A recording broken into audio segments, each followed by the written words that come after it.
Sekarang mereka dituntut untuk bisa menang di depan publik mereka sendiri, dan mereka ingin membuktikan itu bahwa mereka itu sanggup mengalahkan Indonesia, tidak mau malu di depan. Iya. Nah, ini pertaruhan juga bagi seorang coach Branko Ivankovic, karena kalau sampai kalah lawan Indonesia, dia pasti ditendang. 4 kali kalah berarti kan? Dan Oh dia iya, betul. pasti dia out. Inilah pertaruhan dia terakhir. Makanya dia akan menyuruh Cina itu untuk bisa bermain lebih ofensif, lebih terbuka. Kalau kita melihat rekor memang kita banyak kalah dari mereka. Ya kan, 9 kali pertemuan, bahkan kita kalah 7 kali. Pertemuan terakhir 2014 atau 2015. Ya, jadi bagaimana peluang kita? Saya pikir oke untuk bisa memenangkan pertandingan. Pemain semua pede kok ketika masuk ke Cina, dan kita punya waktu lebih banyak, kita lebih dulu sampai dari Cina loh. Mereka kemasukan 12 gol. Kebobolan 12 gol totally. Ya. Ya Bung ya. Berarti ini menggambarkan bahwa lini pertahanan mereka ada titik lemah kan Bung?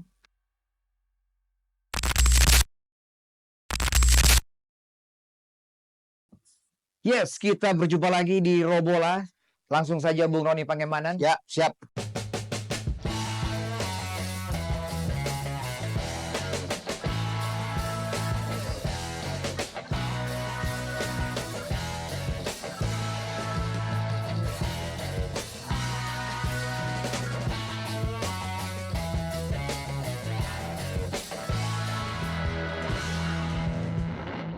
Waktu kita singkat Betul. dan memang kita menghadapi satu pertandingan yang sangat krusial menghadapi tuan rumah Cina. Ya. Ya begitu Bung ya. Oke. Ada info terbaru dari, saya nggak tahu, mungkin Bung Ropan dapat informasi Manajer mengenai pemain di sana. Ya, di sana ya mereka tiba ya, semua enjoy lah, kecuali ada masalah-masalah sedikit kebugaran pemain ya, yang Sandi itu terjadi ketika lawan Bahrain kemarin. Jordi ya agak ringan, tapi masih dikhawatirkan untuk bisa bermain. Apakah mereka tersedia lawan Cina? Ya. Namun kan pengganti kan banyak. Ya kalau di kanan katakan Sandi nggak bisa bermain, masih ada Asnawi, ada Eliano. Ya, kemarin ganti Sandi di babak kedua lawan Bahrain kan. Ya. Begitu juga dengan Jordi. Kalau Jordi tidak ada, mungkin masih masuk dengan Rizky Ridho yang menggantikan Jordi juga saat di Bahrain. Jadi opsi-opsi itu ada. Jadi itu mungkin gambar-gambar terakhir yang ada. Malik Rizaldi oke lah. Walaupun dia kemarin berdarah-darah juga, tapi dia Malik sudah pulih ya. Siap untuk bisa bermain. Jadi secara keseluruhan memang nggak ada masalah, boy. Berarti ya, kehadiran kita lebih dini di sana itu menguntungkan. Iya. Artinya kebugaran fisik dan juga mental ya. Iya. Ada hal-hal yang pasti membuat anak-anak merasa gregetan dengan kejadian ataupun hasil di Bahrain, tapi sekarang pulih ya, ungkapannya. Sudah melupakan semuanya. Mereka semua. tinggalin semuanya itu. Iya. Peristiwa-peristiwa itu, drama-drama yang terjadi. Sekarang full lawan Cina. Iya. Fokus semua. Betul. Ya, karena kan yang dibutuhkan kan hasil maksimal, positif untuk bisa mendapatkan angka. Apalagi kalau dengan 3 angka, boy. Dan Bung, Martin Paes bagaimana? Kan waktu dia dipasang lawan Bahrain itu kondisinya tidak 100% fit. Nah, tapi kan dia sudah membuktikan ada beberapa penyelamatan yang dilakukan dengan Bahrain waktu itu. Dan sekarang dikatakan info terakhir bahwa dia siap. Artinya dia masih akan menjadi penjaga gawang utama di saat kita akan menghadapi Cina di Qingdao nanti pada 19.00 waktu Indonesia bagian barat. Dan pasti dia akan menjadi tulang punggung dan akan mendapatkan semacam boy, rasa percaya diri lah bagi pemain-pemain lain dengan keberadaan Martin Paes di bawah Mister. Jadi Jai akan lebih tenang, Mesilgar, Rido. Ya, gitu. Jadi hanya 2 tadi, Sandi Walsh sama Jordi yang kurang bugar, tidak begitu itu bugar. Pun belum pasti bahwa mereka tidak dipasang. Kalau sampai besok mereka fit, mereka pasti bisa saja, bisa dilihat sampai besok. Tapi ya kemungkinan besar kan STY kan selalu begini, memastikan semua pemain di starting 11 dengan 11 orang itu, boy. Itu harus fit, harus bugar benar. Tidak boleh ada masalah sekecil apapun. Dia mau semua itu siap. Kalau cuma 90%, 95%, dia nggak mau mengambil risiko, memaksakan. Kecuali ya pas kemarin kan. Karena memang dia ini krusial untuk ini. Dan pas sudah dinyatakan, oke, siap 100%. Ya. Dan yang buat saya sih mengembirakan Bung Ropan dan juga sahabat Sportify, bahwa Struijk dan Orat Mangun ini secara personal pede dia sekarang. Secara mental mereka. Iya, karena mereka membuat gol. Iya. Yang ini yang sekarang diragukan banyak orang kan, penyerang kita Iya. mandul, Mandul, kurang tumpul. Iya. tajam. Tapi dengan hasil di Bahrain walaupun kita draw, Iya. buat Orat Mangun dan Struijk ini Ini pembuktian buat mereka kan. ya. Pertama kali bahwa ada 2 pemain di garis depan atau di lini serang kita yang mencetak gol semuanya. Ya. Ya. 2 gol dari 2 pemain yang ada di depan. Yang dilakukan oleh Ragnar dan juga dengan Rafael. Ya. Jadi ini suatu hal yang sangat baik, positif buat kita di saat kita akan melangkah menuju ke Kingdom ke Cina, untuk menghadapi Cina. Ya semoga hasil yang ada di Bahrain itu 2 ini kita bisa gol, mereka akan termotivasi lagi untuk bisa melakukan hal yang sama. Dan saya selalu yakin bahwa Ragnar itu punya kemampuan selalu untuk bisa mencetak gol. Ragnar ya, betul. Ragnar. Nalurinya tajam. Sebenarnya eksekusinya juga bagus sih. Masih ingat nggak? Lawan Australia sebenarnya dia masih punya peluang. Ada 1-2 peluang yang dia dapat. Sayang sekali itu. Ada sebuah serangan balik di menit terakhir yang dia masuk. Begini hampir bikin gol. Jadi pemain yang oke sejak dia mencetak gol pertama melawan Vietnam di Maidin Stadion di Hanoi. Itu sudah kelihatan kan. Bahwa pemain ini pemain yang sangat baik di lini serang. Ya. Apalagi bermain dari sisi flank. Ya. Bagus, ya kan? Cuma memang kita tinggal perlu untuk mencari pemain depan yang 1 nomor 9. Ya. Nah, Bung, China, ya kan? Ya. Kalau kita melihat rekor memang kita banyak kalah dari mereka.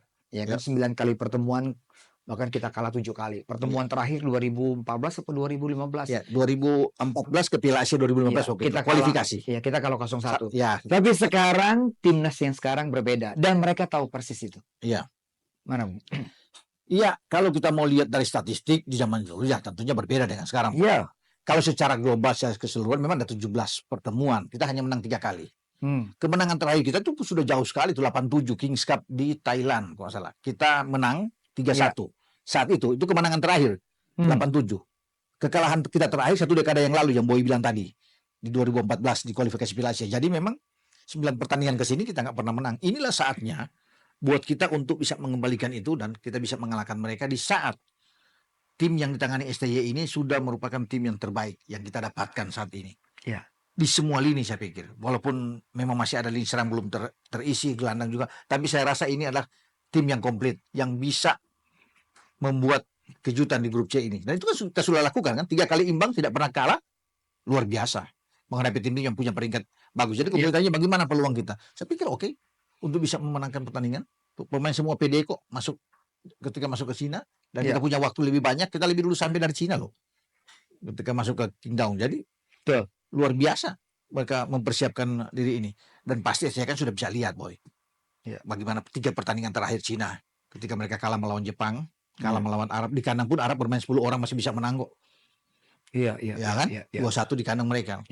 Dan mereka kemarin kalah 3-1. Tapi kan itu tidak boleh menjadi acuan. Bukan sebuah jaminan. Kan selalu bisa berubah. Sekarang mereka dituntut untuk bisa menang. Di depan publik mereka sendiri. Dan mereka ingin membuktikan itu. Bahwa mereka itu sanggup mengalahkan Indonesia. Tidak mau malu di depan. Nah, ini pertaruhan juga bagi seorang coach Branko Ivankovic. Karena kalau sampai kalah lawan Indonesia, dia pasti ditendang. 4 kali kalah berarti kan. Dan betul. Pasti dia out. Inilah pertaruhan dia terakhir. Makanya dia akan menyuruh Cina itu untuk bisa bermain lebih ofensif, lebih terbuka. Nah, ini enak buat kita. Kita bisa layani mereka dengan baik. Posisi mereka lebih under pressure ketimbang kita, Bung ya. 3 kali kalah. 3 kali kalah. Iya kan? Betul.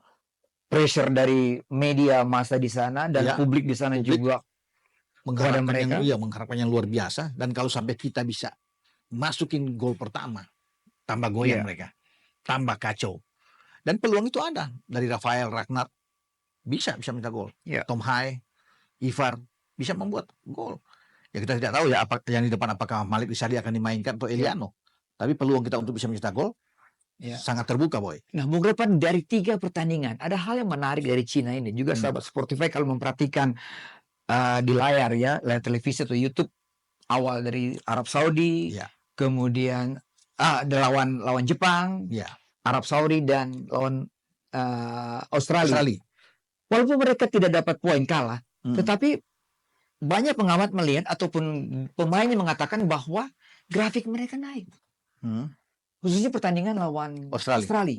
Lawan Australia mereka lawan Australia itu mereka memang nothing tulus. mereka tandang. Mereka merasa masuk lapangan itu pasti sebagai underdog tentu. Jelas. Australia peringkat 24 dunia. Oke? Dibanding dengan mereka sekarang kan mereka tuh turun 4 tingkat setelah mereka kalah 91 boy. Per ranking FIFA tanggal 19 September yang lalu. 91 itu turun 4 tingkat. Sehingga mereka bermain lebih enak, lebih menikmati permainan. Dan mereka bisa melayani Australia saat itu. Australia agak tertekan di babak pertama. Bikin gol pertama. Si Wenung yang bisa membuat gol pertama mereka. Ini bahaya pemain ini. Ini pemain justru memang harus dia. Tapi cedera, Bung. Ya. Kabar terakhir lawan Australia dia tidak bermain 90 menit. Ya, betul. Dia cedera. Tetapi kan Cina tidak akan bergantung kepada satu pemain. Iya. Mereka punya Sang Yuning yang bagus juga. Betul. Ada Fernandinho. Iya. Itu bagus. Dan kabar terakhir, boy, mau tahu, mereka punya Wule yang tidak dibawa ke Australia karena cedera. Itu mungkin akan dipaksakan dalam tanda kutip, akan dipaksakan oleh Branko Ivankovic untuk main. Ini kapten mereka yang cedera tidak bermain di Australia. Wule, pemain depan, pemain bagus. 27. Ya, bagus. Dia akan dipasangkan dengan pemain naturalisasi mereka, Alan. Yang cedera, yang tidak dibawa juga ke Australia. Nah, Alan ini akan bermain juga di depan. Bagaimana mengerikan kalau mereka dimainkan secara serentak di depan. Karena kan mereka butuh menang melawan Indonesia. Iya, betul. Jadi tidak ada pilihan. Iya. Jadi buat mereka itu menang atau kalah. Iya. Nggak ada seri buat Cina ya. Iya. Sehingga wajar kalau Ivankovic sebagai pelatih memainkan pemain-pemain dengan naluri attacking yang kuat. Seperti Alan, Wule, walaupun mereka masih cedera. Mudah-mudahan mereka tidak bermain karena masih diragukan memang. Tapi kalau dipaksakan mereka main untuk bisa bermain dengan Fernandinho di depan dan Sang Yuning, ya ini pemain yang bagus. Menarik lagi, Bung. STW pasti ataupun tim kepelatihan Indonesia pasti tahu persis. Mereka kemasukan 12 gol. Kebobolan 12 gol totally. Ya, Bung ya. Berarti ini menggambarkan bahwa lini pertahanan mereka ada titik lemah kan, Bung? Ya pasti dong. Dengan 12 gol itu lawan Jepang 7 gol. 5 gol terjadi dari serangan dari flank. Betul. Minamino, Kubo, semuanya melakukan penyertaan gol, terjadi 5 gol itu lewat flank. Betul. Dan ada 3 gol yang masuk ataupun yang terjadi itu dari set piece, bola sepak pojok. 2 dari Arab Saudi, 1 dari Australia. Nah, dari gambaran ini apa yang Bung lihat? Sisi pertahanan mereka dan ada celah yang bisa kita manfaatkan. Lawan Jepang memang mereka tidak berkutik karena mereka sulit untuk bisa mengatasi. Sulit untuk bisa mengatasi Minamino yang bergerak dari kanan dan Kaoru Mitoma. Dan itu pertandingan pertama selalu sulit. Iya. Selalu sulit lawan Jepang. Ya, artinya ini diobok-obok di sisi ini. Nah, kelemahan mereka yang saya lihat, mereka punya bek kanan Hu Hitai, kalau nggak salah. Dan Lee di kiri, ya. Nah, 2 ini yang harus bisa dimanfaatkan oleh pemain-pemain kita. Ragnar bisa bermain, akan bertarung dengan Hu. Lee akan ada di kanan dengan salah satu. Eliano akan masuk ke sini. Jadi saya pikir kita harus bisa memanfaatkan 2 flank ini. Dan dibantu juga oleh Verdong kan, yang melapis Ragnar. Ini yang saya mau tanyakan ke Bung tadi. Iya kan? Kira-kira dengan peluang yang didapat oleh Jepang melalui 5 gol melalui flank, ini artinya flank kita pun bisa mencontoh Jepang. Ya. Dan pasti STY kan akan memutar itu. Bagaimana mereka bermain melawan Jepang, kelemahan di mana, melawan Arab juga kelebihan mereka di mana, lawan Australia juga, karena mereka kan lawan Australia kan gol pertama sebelum Australia bisa membalas 3 gol. Tapi lawan Australia juga mereka agak repot di sisi kanan karena Australia itu punya pemain Greg Goodwill, nggak salah ya, Goodwin, yang bagus, kencang sekali, yang bermain di Jakarta lawan kita juga main kencang kan, golnya luar biasa tuh. Ya, kaki kiri lagi. Craig Godwin ini pemain yang oke-nya. Dia selalu bermain dari sisi flank, dari sisi kiri. Dan itu yang membuat Hu itu akan agak sulit untuk bisa mengatasi. Nah, ini kesempatan buat pemain-pemain kita. Berarti siapa Bung yang kita lihat berpeluang untuk melakukan overlap, Verdong kah? Atau ada 3 penyerang kita yang akan beroperasi di kiri, misalnya Ragnar. Ya, Vero dan Ragnar yang akan melebar kan, main di kiri. Itu akan head to head dengan Hu di sana. Dan ini kesempatan buat mereka untuk bisa ada kombinasi-kombinasi di sana, dan akan terbuka peluang daerah untuk bisa mencetak gol, atau memberikan crossing ke tengah yang akan dimanfaatkan dengan baik oleh Rafael. Jadi saya pikir kita punya kekuatan. Nah, kalau bisa bermain seperti ini, mungkin saya bisa berharap bahwa Eliano yang bermain dari sisi kanan untuk Lille, dia menekan Lille-nya, sehingga ini ada keseimbangan di antara flank kiri dan di flank kanan. Kalau Eliano kita kalau Eliano diputuskan bermain di depan tadi yang Bung katakan, artinya dengan Sandy Walsh yang tidak begitu fit, ya, harus ada backup di situ. Ya, Asnawi Mangku Alam yang akan ada di sana. Kan pilihan opsi cuma itu. Kalau bukan Asnawi berarti Eliano yang akan ditempatkan di posisi kanan. Berarti di depan itu, di kanan itu apakah Witan, nggak tahu saya, atau Marcelino, atau kemarin Malik Rizaldi waktu starter lawan Bahrain ya akan dimainkan lagi. Itu bisa terjadi. Tapi kalau STY mengambil satu opsi dengan Asnawi yang dimainkan sejak awal mengisi posisi kanan, bisa saya jamin bahwa Eliano akan didorong ke depan untuk bermain dari sisi kanan. Untuk menjaga menarik kan, untuk menjaga keseimbangan. Karena kita akan lihat kan, waktu lawan Bahrain kan Eliano selalu ada di back, selalu di flank. Dan dia tidak begitu kelihatan karena lebih fokus untuk bertahan. Saat itu ketika masuk babak kedua. Nah sekarang kita akan lihat dengan naluri menyerang dia ketika Asnawi ada di kanan dan mendorong dia ada di depan Asnawi main di sisi flank dengan 3-4-3. Jadi dia akan mengganggu dari sisi ini untuk membuyarkan konsentrasi dari Lille ya. Ya itu saya pikir dari situ kesempatan-kesempatan untuk crossing sehingga dimanfaatkan oleh. Tadi kita katakan 3 gol yang kemasukan China itu lewat set piece, corner kick. 2 gol dari Arab Saudi ketika dia bermain dengan 10 orang. Dan 1 dari Australia, gol balasan dari Australia. Betul. Artinya kalaupun kita mendapatkan set piece, corner kick, kesempatan buat siapa, Bung? Jai kah? Pasti akan ke depan tuh Jai, Max Hilgers. Kalau ada bola-bola corner, tentunya di sana Ragnar juga akan ada di sana. Yang bisa ada duel-duel di sana terjadi kan. Ya bukan tidak mungkin juga Rido akan ikut masuk di sana. Karena biasanya untuk pemain-pemain belakang yang selalu ke depan. Nah Verdong akan ke dalam ketika ada set piece dari corner kick. Verdongnya akan ke dalam dan Asnawi yang akan ke dalam untuk bisa mengisi kalau ada counter attack sebelum Jai balik sama Max Hilgers atau Rido. Jadi sudah ada yang isi ke dalam. Ya termasuk dengan Ivar Jenner, kalau Ivar Jenner bermain di posisi gelandang. Nah yang mengambil bola ini kan pasti Tom Hai untuk bola-bola mati, untuk bola-bola set piece. Balik dari kiri dan kan Tom Hai yang akan ditugaskan untuk mengangkat bola ke kotak penalti lawan. Dan di sana pasti akan berdua akan ada Jai, ada Max Hilgers yang akan melakukan itu. Saya pikir itu yang akan dilakukan oleh STY dalam skema 3-4-3 kita menghadapi Cina, boy.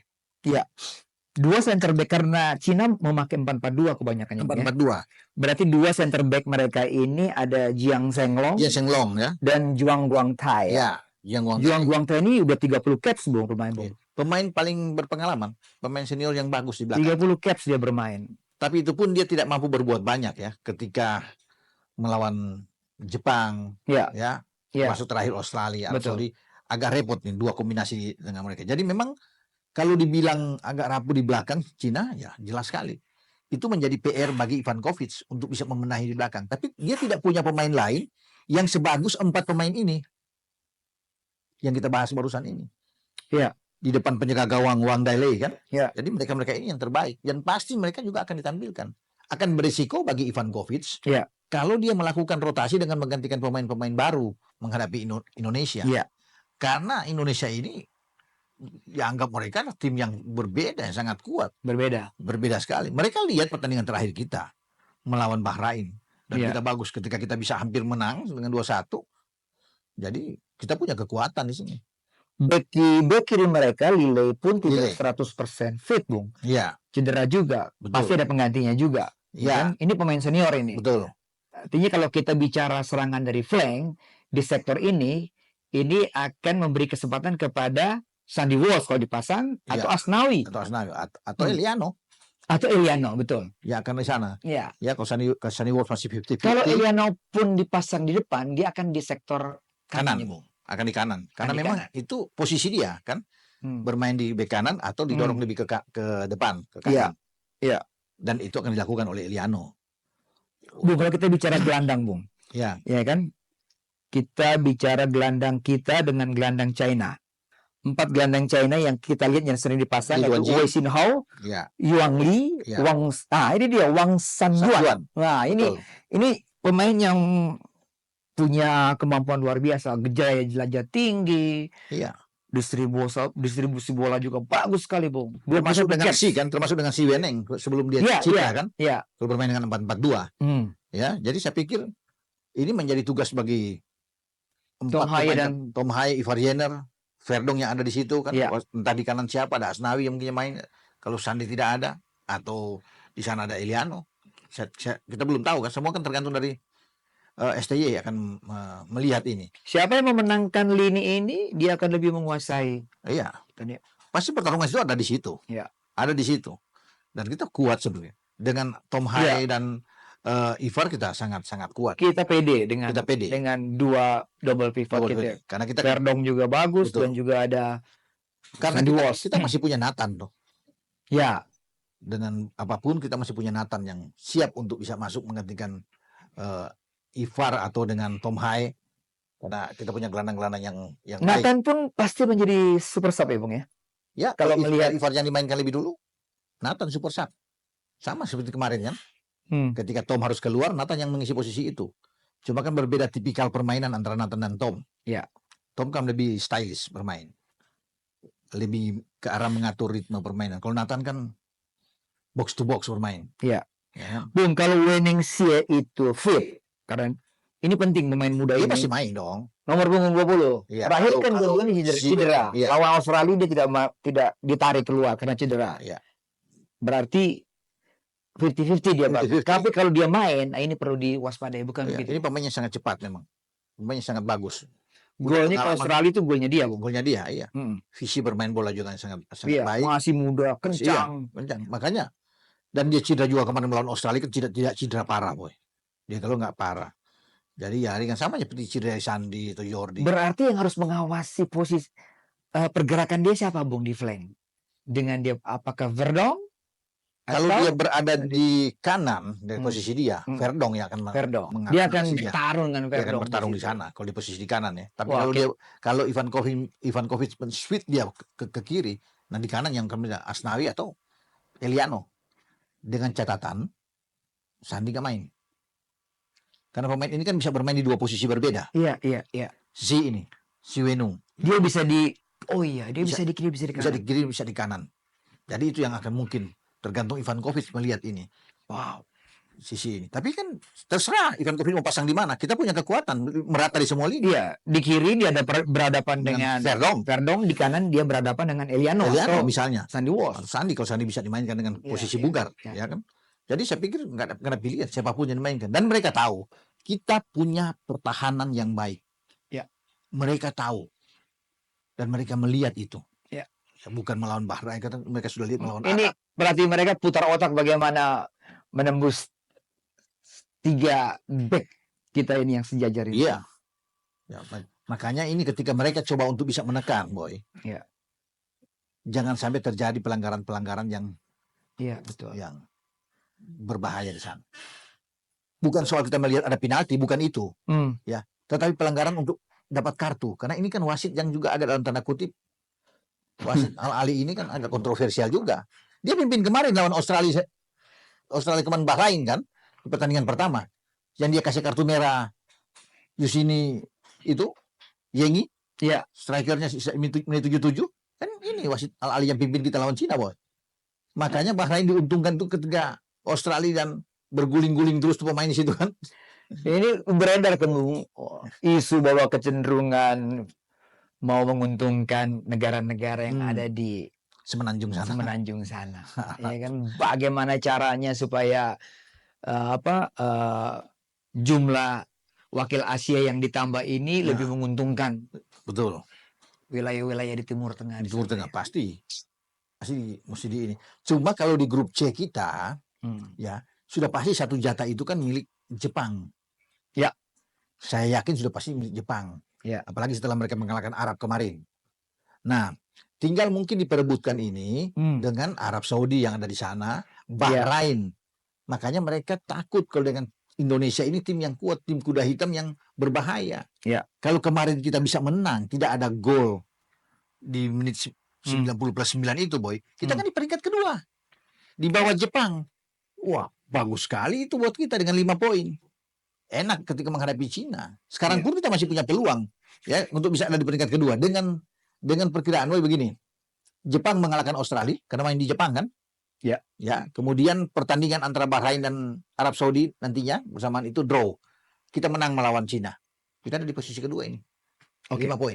Sebelum ke situ, Bu, Ya. kita belum bahas lini serang mereka. Ya. Yu Ming Zhang 34 caps.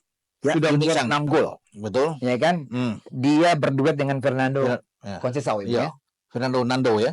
Nando atau ya? Fernandinho namanya tuh. Iya. Oke. Waktu lawan Arab Saudi ada gol bunuh diri memang. Gol bunuh diri. Ya. Ya kan? Mereka hanya masukkan Kalau satu dengan gol. tidak ada gol bunuh diri. Satu gol yang melalui lawan Australia. Ya.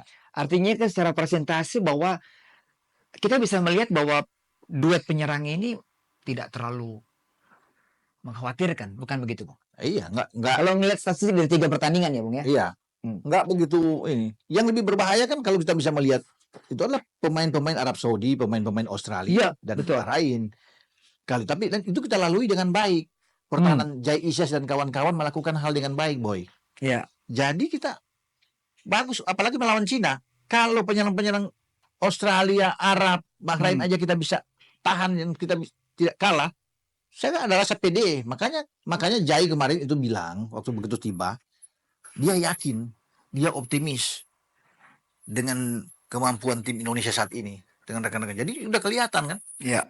Bahwa belakang ini akan merepotkan. Mau Fernandinho, Sang akan main di depan atau Wule yang cedera yang kita bahas di awal itu main atau Alan katakan bisa bermain. Iya. Namanya orang baru datang cedera dengan 50-50 susah untuk bermain dengan full ya. Itu susah ya. Susah walaupun mereka dimainkan kan. Katanya ada agak menakutkan dengan dua ini. Saya sih nggak takut lah untuk bisa mengalahkan. Saya pede sekali dengan Jai Isyas di belakang Mes Hilgers dan juga dengan Rido yang akan bermain. Ya kan? Bisa lihat Rido bermain melawan Australia. Luar biasa. Lawan Arab Saudi. Luar biasa dia bermain. Itu yang saya tunggu Rido bermain nanti melawan Cina. Ya. Dia bermain seperti itu. Sulit bagi Cina untuk bisa. Dan modal kita kalau kita bisa bikin gol, selesai itu. Menurut saya. Kita bikin gol pertama, gawang Cina. Habis mereka. Ya. Oke. China akan bermain karena mereka mengejar dan mereka bilang bahwa hidup mati pertandingan besok ini. Jelas. Hidup mati nih. Hidup mati buat mereka. Kebayang Bung Ropa mereka akan lebih menyerang, lebih pressure, ataupun seperti dilakukan oleh Bahrain, pressing ketat. Saya lebih suka mereka bermain terbuka karena mereka kan ingin menang. Iya. Dengan mereka bermain terbuka, mereka punya kelemahan di belakang, rapuh di belakang. Iya. Itu akan mudah bagi Ragnar, bagi Rafael atau Eliano punya akan masuk dari sana dengan counter attack kita. Iya. Tapi kalau mereka bermain menyerang dan kita juga balas bermain sama-sama dengan jual beli, saya yakin kita bisa memenangkan pertandingan. Dengan memanfaatkan kerapuhan yang ada di lini pertahanan mereka. Mereka pasti menyerang. Pasti mereka menyerang. Mereka kan menyerang pasti. Mereka yang keluar. Berbuka cepat. Ya kita tidak boleh terpancing. Ya. Pasti saya akan bilang begitu. Kita tenang aja merespon mereka. Nunggu, kemudian counter dengan mereka. Karena kalau kita, saya bilang tadi, kalau kita dapat 1 gol, selesai mereka. Kenapa selesai saya bilang? Mental jatuh. Down. Karena mereka sudah melihat untuk masuk ke pertahanan kita itu sangat-sangat sulit. Dipahami oleh Ivankovic. Mereka mutar itu. Bagaimana kekuatan di lini belakang kita, baik melawan Australia, Arab Saudi, dan Bahrain terakhir. Ini solid. Dan semua pelatih ini akui. Mancini sudah akui. Graham Arnold sebelum mundur akui. Ya kan? Talazic kemarin, Dragan akui. Bahwa Jai Isyas dan kawan-kawan ini kelas. Ya pasti kelas lah boy. Bermain di Serie A kok Venezia masa nggak kelas. Ya Silgas bermain di Grade A di Belanda, bagaimana nggak kelas juga. Ya, semua oke. Jadi agak sedikit pede ini kita sekarang ya kan, ngelihat situasi tim yang bagus, kondisi fit, walaupun ada 2 pemain kita yang masih diragukan, tapi kedalaman kita cukup untuk membackup. Cukup. Oke. Bung, terakhir Bung. Ya. Kabar Kevin Dix bagaimana ya? Kevin Dix sudah salaman, berarti sudah salaman. Pak Erik bilang udah oke, selamat datang, selamat bergabung. Tinggal proses dia. Untuk ke depan. Jadi akan dilihat apakah cepat. Saya pikir harus cepat lah. Kalau sekarang bermain di November. Kan itu kan tersedia lawan Jepang sama Arab, boy. Ya. Untuk November. Tapi kalau dikebut sampai sekarang, sama seperti yang dilakukan oleh Mes Hilgers dan Eliano kemarin, saya pikir aman buat Kevin Dix. Walaupun memang kalau mau bilang ini, itu ada di Maret. Tapi kan terlalu jauh Maret. Diupayakan di November ini. Oke, pemain Grade A dari Copenhagen. Kalau dia di belakang dengan Mes Hilgers sama Jai, boy, nggak bisa dibayangkan.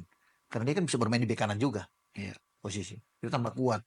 Satu lagi yang dipikirkan oleh ketum adalah striker, Bung ya. Striker, Puyang ketum kemarin bicara, Ketum bilang lagi pusing memikirkan striker nomor 9 ini siapa. Ya beralasan juga sih Boy, karena dia mau yang perfect, yang grade A.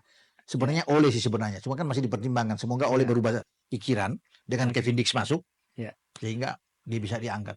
Ada Mauro Silva, tapi kan masih belum. Surat-suratnya sudah ada yang dilihat. Masih terlalu muda, Pak Ketum bilang kita lihat aja nanti ke depan. Oke. Ya. Baik, Bung Ropan. Jadi kita pede besok malam. Ya. Tetap kita support timnas. Kita harapkan mereka bermain all out, hati-hati. Ya. Cina akan bermain habis-habisan. Tapi Cina pun hati-hati dengan serangan kita. Dan hati-hati kita jangan sampai kartu kuning Jai, Verdo. Iya, itu dia. Ragnar juga, Wah Haji, Martin Pas juga. Karena kita akan lawan Jepang. Kita lawan Jepang, kalau mereka nggak ada, bayangin kalau Jepang Jai nggak ada, Verdo nggak ada. Walaupun kita tuan rumah, Bung. Iya, kalau Ragnar nggak ada, Jai nggak ada, Verdo nggak ada, jangan sampai. Jangan sampai. Iya. Oke. Kita tunggu pertandingan besok malam. Ya. Sekali lagi kita berharap kita menang. Iya. Gitu. Garuda bisa. Sampai jumpa di minggu depan.